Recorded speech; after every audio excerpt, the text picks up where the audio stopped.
कर्म किए जा फल की चिंता मत कर ए इंसान, जो नर जैसा कर्म करेगा वैसा फल देंगे भगवान। यह है गीता का ज्ञान, यह है गीता का ज्ञान।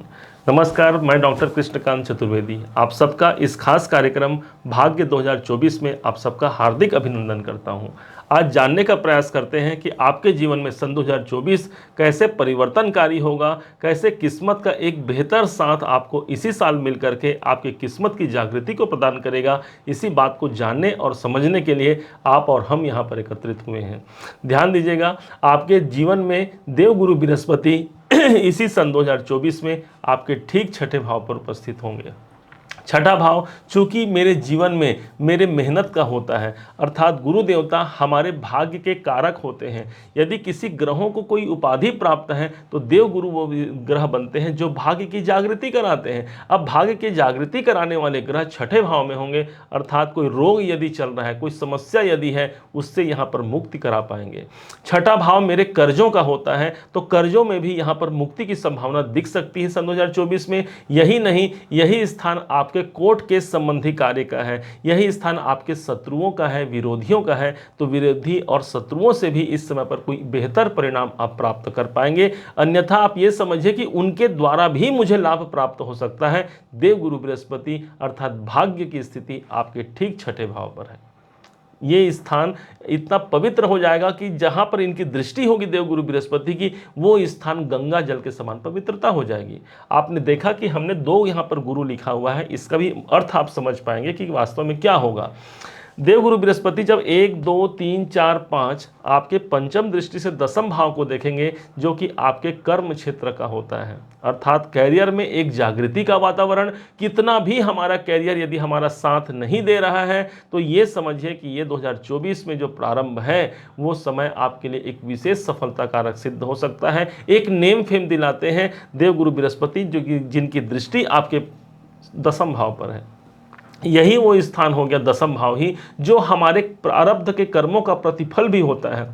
और शायद इसी कारण से इस पूरे के पूरे समय पर आपको एक अच्छी अनुभूति भी दिखा जाएंगे, जो आपके कर्मों का प्रतिफल आपको दिला जाएंगे। देवगुरु बृहस्पति की जब इस संभावना यहाँ छठे भाव पर बनती है, ये समय हमारे नौकरी के दृष्टिकोण से बेहद अनुकूल होगा। छठा भाव हमारा मेहनत है, छठा भाव हमारे नौकरी को दर्शाता है। इस समय पर हमारे नौकरी में हमें वो पद प्रतिष्ठा की प्राप्ति हो सकती है जिसका हम वास्तव में हकदार हैं। यही नहीं, इनकी दृष्टि सीधे 12वीं दृष्टि आपके सप्तम दृष्टि 12वें घर पर पड़ेगी। इसका अभिप्राय ये हो गया कि जो लोग विदेशों में रहते हैं या विदेशों से जुड़ करके अपना कार्य करते हैं, एक भाग्य का सपोर्ट मिल जाएगा। एक तो हमारा स्वयं का कर्म और दूसरा हमारे भाग्य का सपोर्ट मिलना, ये दोनों जब एक संग प्रभावी हो जाएंगे, एक स्थिति ऐसी आ जाती है जहां पर हमें सफलता की प्राप्ति होती है। अब देवगुरु बृहस्पति की एक दृष्टि और पड़ती है, जो कि 7 8 9 नवम दृष्टि आपके धन भाव पर। धन भाव पर इनकी दृष्टि का पड़ना, अर्थात हमारे ये छठा भाव जो होता है ये हमारी प्राप्ति को भी प्रदर्शित करता है एस्ट्रोलॉजी के अनुसार, और दूसरा भाव हमारे धन का भाव है। इस समय पर धन की प्राप्ति इस साल हो सकती है, कहीं से धन प्राप्ति का एक सोर्स बनता है। यदि अभी तक प्राप्त नहीं हो पाया है, हाँ मान सकते हैं कि ये साल आपके लिए धन प्राप्ति दिलाएगा। दूसरी तरफ से कौटुंबिक सुख में यहाँ पर वृद्धि हो सकती है। देवगुरु बृहस्पति की नवम दृष्टि काल पुरुष की कुंडली में देखें तो नवम भाव भाग्य का होता है, अर्थात भाग्य की दृष्टि होती है। कौटुंबिक जीवन यहाँ पर एक अच्छे वातावरण को कायम हो सकता है। घर में कोई मांगलिक कार्य हो सकते हैं, किसी बच्चे का जन्म या विवाह इत्यादि की स्थिति भी आपको इसी साल देखने को मिल सकती है। गुरु देवता जब धन भाव को देखते हैं तो हमारे बैंक बैलेंस को यहां पर बढ़ा सकते हैं। होता है कभी कभी हमारे जीवन में हम बहुत सारे कर्म तो करते हैं लेकिन धन का संचय नहीं कर पाते। यहां पर संचय होने की संभावना आपको दिखेगी। 30 अप्रैल 2024 तक का प्रेडिक्शन है अभी तक जो हमने आपको दिया। अब क्या होगा, जैसे ही 1 मई 2024 का दिन आएगा, यही देवगुरु बृहस्पति आपके छठे भाव से निकल करके आपके सप्तम भाव पर गोचर कर जाएंगे। और ये देवगुरु बृहस्पति जब सप्तम भाव पर होंगे, जो कि आपके जीवन के ये आपके पंचमेश हैं, मतलब क्या हो गया, इस समय पर दाम्पत्य जीवन के लिए बहुत अनुकूल हो गया। प्रेमी प्रेमिका जो हैं उनके लिए अनुकूल हो गया। आपस में अपने जीवन साथी जीवन संगिनी के साथ मिल करके एक अच्छी अनुभूति को आप प्राप्त कर सकते हैं, एक अच्छा दाम्पत्य जीवन निर्वहन कर सकते हैं, एक विवाहिक जीवन को ये अच्छा बनाने का यहाँ पर भरकस प्रयास होगा। देवगुरु बृहस्पति आपके सप्तम भाव पर ही स्थित होंगे। अब चूंकि ये आपके पंचमेश हैं, तो संतान से भी इस समय पर मित्रवत व्यवहार होगा। संतान के लिए उनके कैरियर के लिए कुछ विशेष कर पाते हैं। देवगुरु बृहस्पति जब आपके एकादश भाव को देखते हैं अपनी पंचम दृष्टि से, मई 24 से लेकर के आगामी अप्रैल 25 तक का प्रेडिक्शन है, पंचम दृष्टि आपके एकादश भाव पर, ये आपके इनकम का है। इस टाइम पर कोई बड़े इनकम हो सकते हैं, कोई बहुत बड़ा आप धन लाभ चाहते हैं और अभी तक यदि वो इनकम प्राप्त नहीं हुआ है तो ये समझिए कि देवगुरु बृहस्पति की दृष्टि है, वहाँ से इनकम प्राप्ति की संभावना बढ़ जाएगी। सोशल सर्कल, सामाजिक दायरों से जुड़ करके आपको लाभ हो सकता है। बड़े भाई बहनों से संबंधित कार्य आपके बन सकते हैं। ये बहुत से कार्य इस समय पर देवगुरु बृहस्पति यहाँ पर परिणित करेंगे। यही नहीं, गुरु की दृष्टि आपके अपने लग्न पर पड़ेगी। लग्न मतलब कि मेरा शरीर, किसी भी कारण से यदि शारीरिक व्याधियां यदि पड़ी हुई हैं तो यहाँ पर ये भी सपोर्ट करेंगे। और साथ ही साथ देवगुरु बृहस्पति तो हमारे भाग्य के स्वामी हो गए। शनि देवता जो हमारे कर्म के देवता हैं, इस समय पर इनका गोचर कहाँ है? आपके चतुर्थ भाव पर। चतुर्थ भाव आपकी प्रॉपर्टी का है, अर्थात आपके कार्य के दृष्टिकोण से गुरु शनि देवता आपके दसम भाव चतुर्थ भाव पर हैं, परंतु साथ ही साथ आपको अढ़ैया का एक वातावरण भी दे दिए यहाँ पर। साथ ही साथ उसी अढ़ैया को दूर करने के लिए, उसी भाग्य की जागृति प्रदान करने के लिए गुरु देवता आपके संग में है।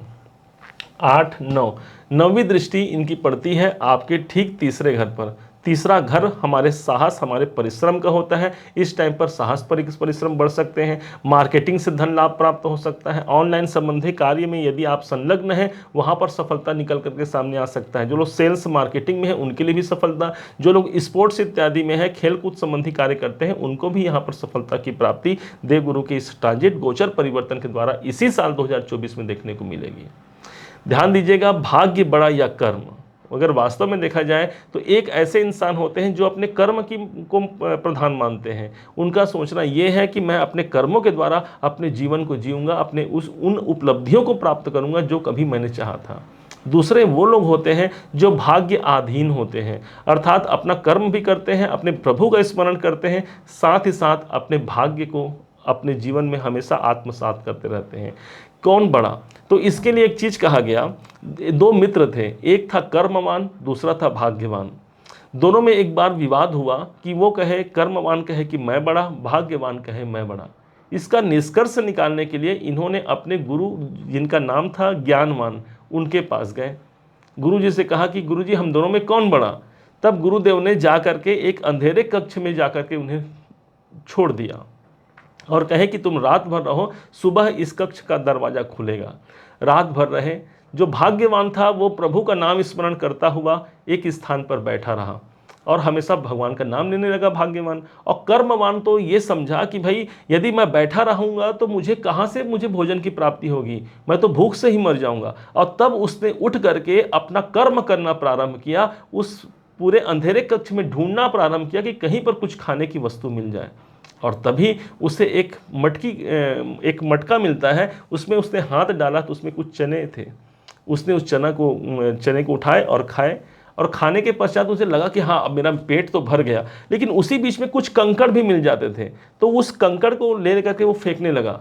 तो जो दूसरा भाग्यवान था उसने उस कंकड़ को समेटना प्रारंभ किया, कहे कि चलो भगवान की कृपा से मुझे कंकड़ मिला, कंकड़ को ही मैं समेट लेता हूँ। रात व्यतीत हुई, सुबह होती है, गुरु देवता आते हैं और उस कक्ष का दरवाज़ा खोलते हैं। कहे कि तुम दोनों ठीक हो? कर्मवान ने कहा कि गुरुदेव मैंने तो ये भोजन प्राप्त कर लिया, मेरा तो पेट भरा हुआ है क्योंकि मैंने कर्म किया है। भाग्यवान तुमने क्या किया है? भाग्यवान ने कहा कि मैंने सिर्फ अपने भगवान का नाम लिया है, कोई कर्म नहीं किया, क्योंकि भगवान को मुझे देना होता तो वैसे भी दे देते, आप मेरे खाते में तो भगवान ने ये कंकड़ दिए हैं। गुरुदेव ने देखा उस कंकड़ों को तो वो सभी के सभी हीरे बन गए थे, हीरे जवाहरात में वो कंकड़ परिणित हो गए थे। इसका मतलब साफ हुआ, कर्मवान ने अपना कर्म किया और भोजन पाया, भाग्यवान ने प्रभु पर आश्रय किया, प्रभु पर आस्था था उनका, जिनके माध्यम से वो कंकड़ भी हीरे बन करके उनके जीवन में प्राप्त हुए। यही होता है कर्म और भाग्य का तालमेल।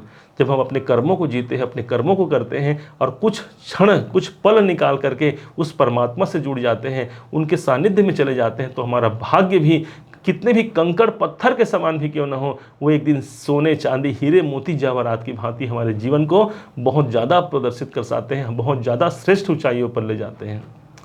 उम्मीद है आप सबने से समझा है, आप सबने से जाना है। यदि आपने से समझा है, जाना है, मेरे समझाने का प्रयास यदि आपको सार्थक लगा हो, मेरे समझाने का तरीका यदि आपको सार्थक लगा हो, तो हर बार की भांति इस बार भी अपना प्यार भरा लाइक और कमेंट करना कभी मत भूलिएगा। और हाँ, यदि अभी तक आपने चैनल को सब्सक्राइब नहीं किया है, सब्सक्राइब भी कीजिएगा। पुनः एक बार फिर आप सभी का दिवस बहुत मंगलमय हो, इन्हीं शुभकामनाओं के साथ। जय श्री राम।